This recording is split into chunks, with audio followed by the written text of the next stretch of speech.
Okay, our goal is to annotate this essay with the points that we made in the earlier video a little bit clearer. So we'll just walk through this essay sort of line by line for a bit. So we begin with ages 12 and under, which is pretty concrete detail we're opening the essay with. That is pretty specific. We know that it has to do with signage. So in terms of first lines, it's piquing our interest, and we want to think about first lines. Then notice the line moves along that axis of diction into the more abstract area. As much as we fight injustice, so these discrimination still reigns.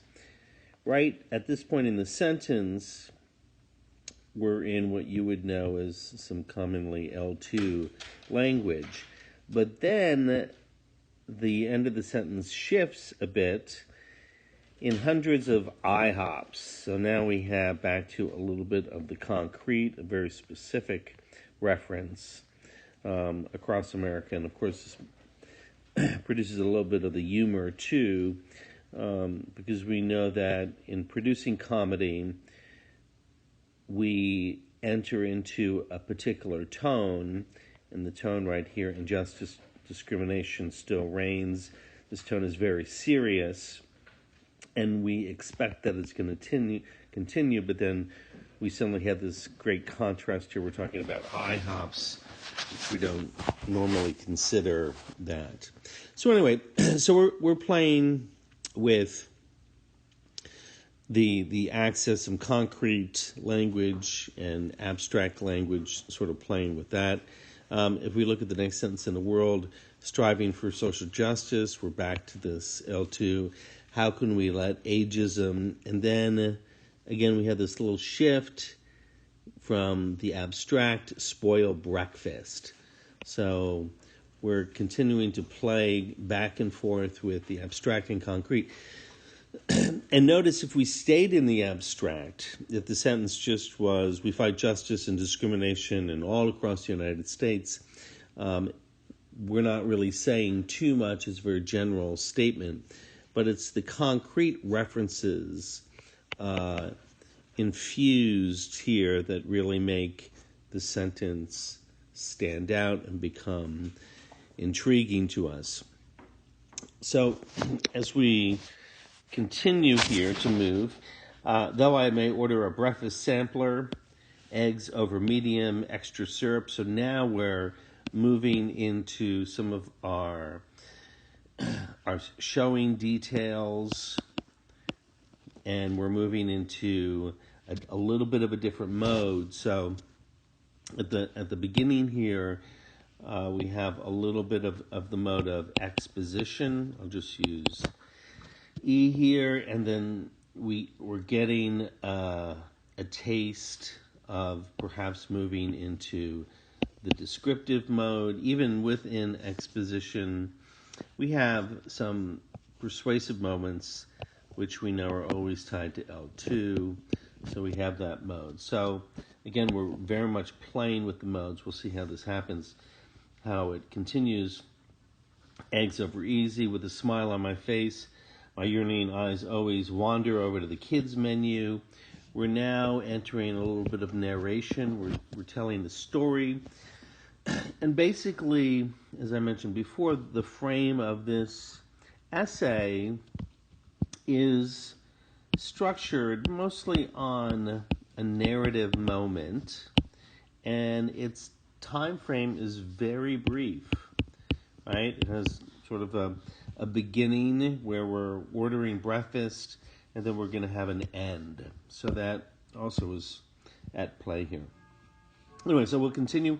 Strawberry eyes. Again, we're triggering in some of our showing writing details. Walk with mine, her banana smile. We stay into slightly devious. She mocks me, yet still tempts me. with that whipped cream locks flowing effortlessly down her. And here again, you can probably recall this is definitely some of those lines from showing writing. So we are very much turning on our descriptive mode here. Shimmering globs of syrup drip from her sleek face. I admire the fresh golden tan only a grill can supply. Chocolate chips add the finishing touches, the perfect jewelry for the perfect pancake. And so we've got this nice chunk basically here of the descriptive mode. It's allowing the essay to move out of the abstract. It's providing a little bit of the humorous tone to the piece as well. But the point here is the control of moving in and out of these modes. Notice, too, at this point, we do have a little bit of like a hint at a sentence with this L2 at the beginning, but we certainly didn't start with any thesis statement. We don't really necessarily, we have some sense or a hint maybe at some sort of argument, but we don't really have any topic sentences at all. We're just sort of moving chronologically through this space. So in many ways, we're not following a concern for the placing the thesis at the beginning or setting up clear topic sentences. Obviously, ages 12 and under is not a topic sentence, but a specific fact, which would be a violation of the Geneva Convention of the CEA. Anyway, so we keep going. A sweet rush of nostalgia floods my mind. I remember the innocent days of childhood when I could order 2 pancake faces without a second thought. We're sort of moving more into some exposition here, describing facts and details. It's inside the narrative, clearly. Wistfully, I look back at the waitress, so we're now our cue back into the narrative of the frame of the story. I look back at the waitress cautiously and timidly, so we use our adverbs here to also play with our showing writing details. I unfasten my lips, my cheeks flush with red.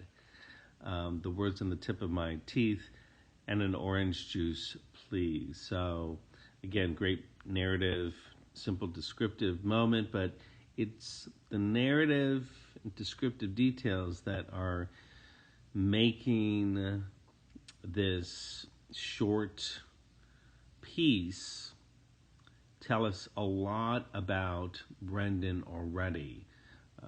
You could probably begin to picture what type of guy he is sitting next to, his sense of humor, this sort of cleverness about him.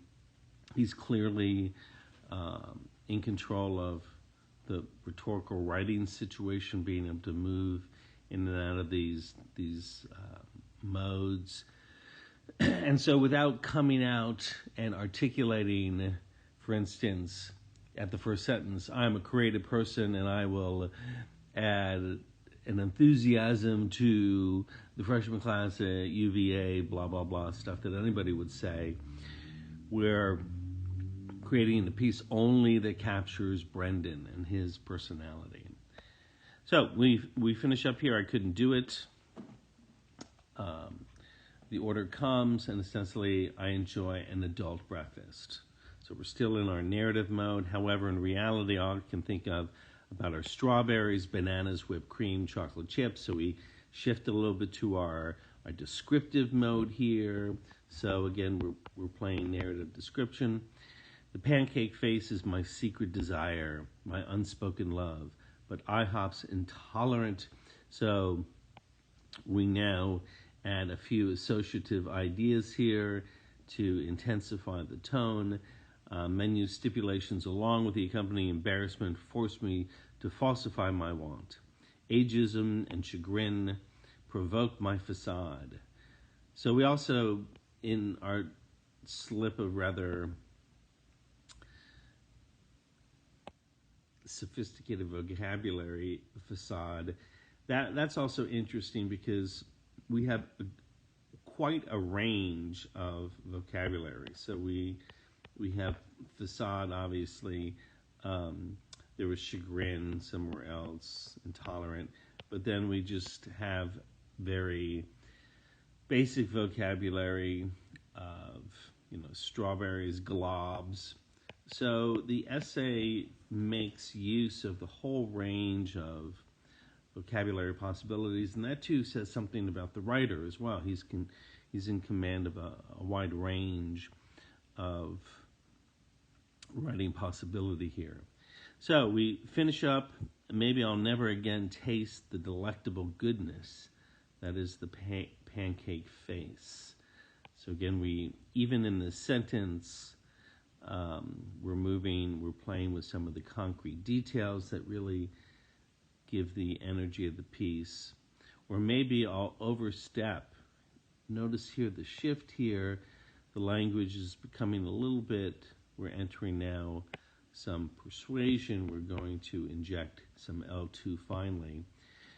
I'll overstep my self-consciousness and lofty restrictions and mature enough to be a kid again. So in many ways here, at the end of the piece, we have the thesis, along with some barking dogs. But basically, we have the thesis at the end of the piece, again, which is a violation of what we've been studying in the CEA. But again, it works perfectly here. And notice that this argument just takes up this one line, and then we end with this nice paradox. And so we haven't overinterpreted the L1 that we've created. So we have allowed the images just to stand for themselves, to let the narrative move, and then we have reserved the final line to put, in a sense, the meaning or the interpretive voice at the end, but still a lot left for the reader to decide, again, what type of a person is Brendan and how will he fit in the freshman class. The other point I want to make is this was a supplement question, and so there are not a lot of words on the page here, but they do communicate a lot about the writer himself. So simply because you only have 100 words, perhaps in a supplement, doesn't mean that you cannot move into a little bit of narrative, making sure you have some visualization that takes place with description. Those are the modes that are most interesting. If you stay in the mode of persuasion and exposition, remember, any person can put his name on the essay because it's so general. But it's when you start playing with injecting moments of narrative and description, that's where it becomes very much your experience, you. And notice too, the whole piece is not a showing writing exercise. That's not the point. But Brendan's able to turn on those moments toward shifting, playing with that axis of diction, shifting into the concrete when it is necessary for the tone, to create a little bit of humor, to ultimately reflect his own character.